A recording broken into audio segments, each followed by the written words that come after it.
Welcome back, rankers. Well, Google's Disavow tool has created a lot of consternation within the SEO community. A lot of people are gnashing and screaming, and I don't know, it's just that there's not much SEO news around this week, but it's getting a lot of coverage. And the reasons are varied. A lot of people are saying that it's a conspiracy theory. Google is trying to find out if you are a link spammer, and you can't get rid of the spam links that you put up in the past, so you use a Disavow tool, and all of a sudden Google knows. Haha. Well, I don't think that one's right, because Google's pretty good and it already knows you've got a lot of spammy links. The other piece of, I guess, conspiracy theory stuff out there is that it's going to allow others to disavow links to your site. Well, no, it won't. It can't do that, because the disavow link is built into Google Webmaster Tools, all right? And that in itself stops anybody else being able to use it on your site. Only you can use the Disavow tool for links to your site.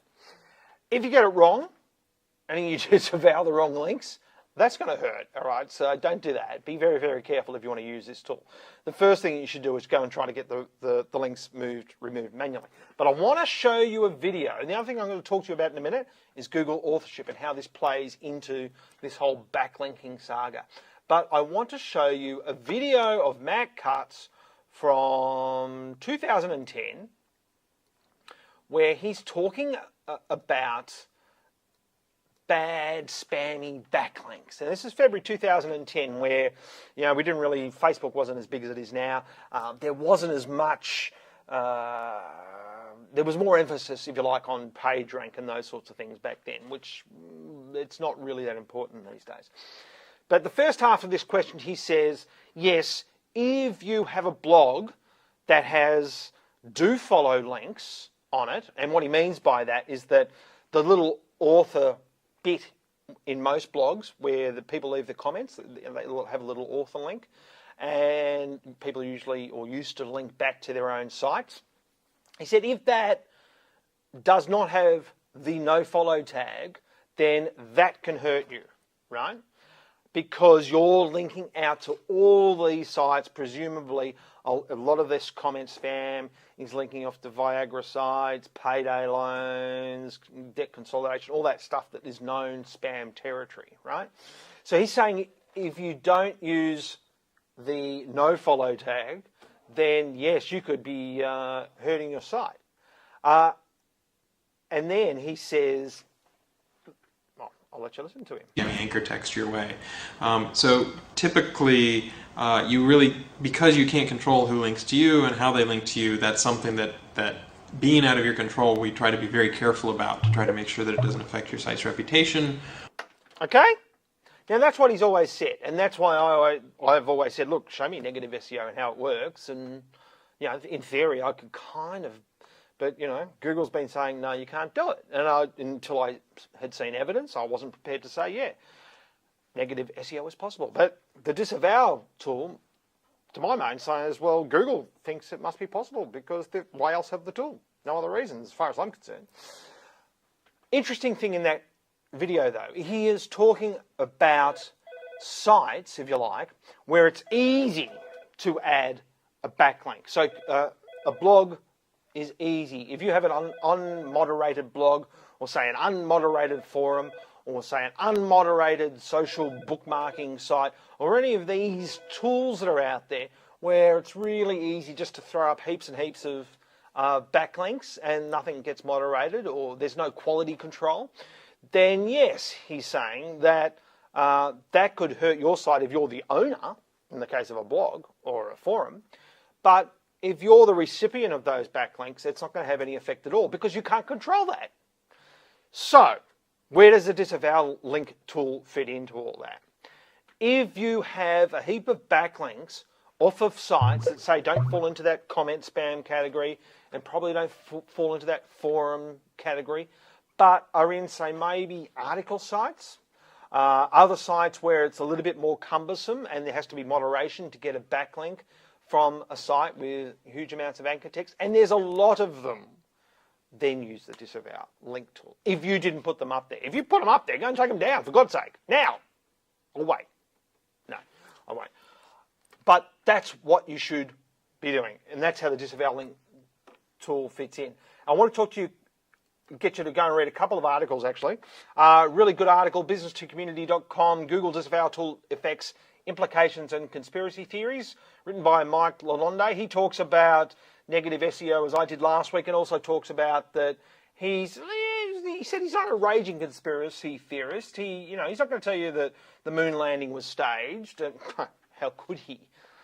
How would we know there's alien buildings on the moon if the moon landing was staged, for goodness sake? Anyway, but he does go on to say that he thinks that Google is collecting all this information and it's really not healthy.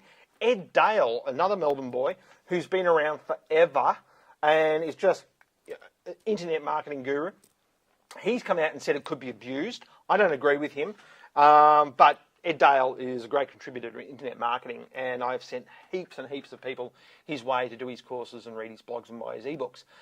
But he's copping some flack in the Warrior Forum where there's a big discussion going on about this negative SEO and people are abusing Ed, which I don't think is fair because I think they've slightly misinterpreted what he was saying. Not that he needs me to stand up for him because he's quite capable of doing that himself.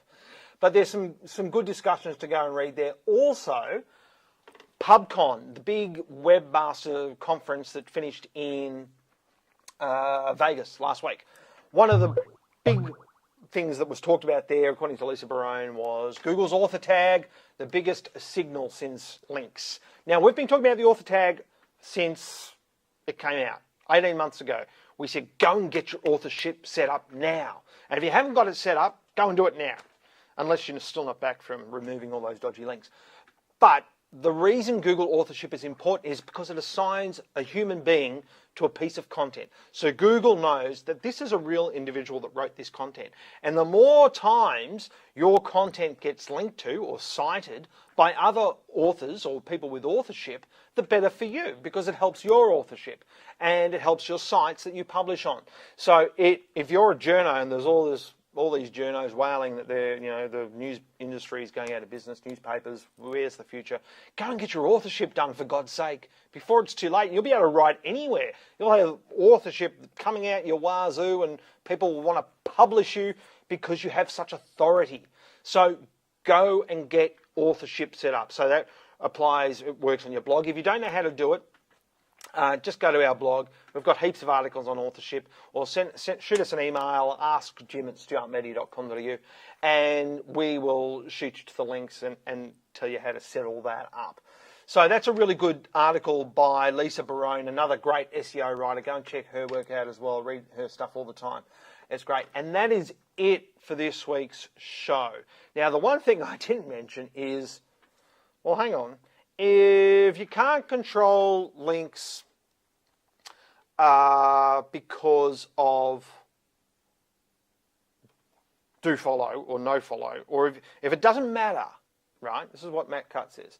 If it doesn't matter if you're getting all these spammy links from comment spam from blogs, then why do they invent the no-follow tag? Because Google brought out the no-follow tag in conjunction with a few other people. And the idea is that it would stop people trying to get backlink love from blogs. That's why they brought it out. And now he's saying you can't affect who links to you, so it doesn't matter. That would be, I think, in the context of if the blog itself was incredibly spammy. And maybe the no-follow tag is also to help your own blog stop looking spammy. Although these days, I would say, you know what? Forget about your normal comments on your blog.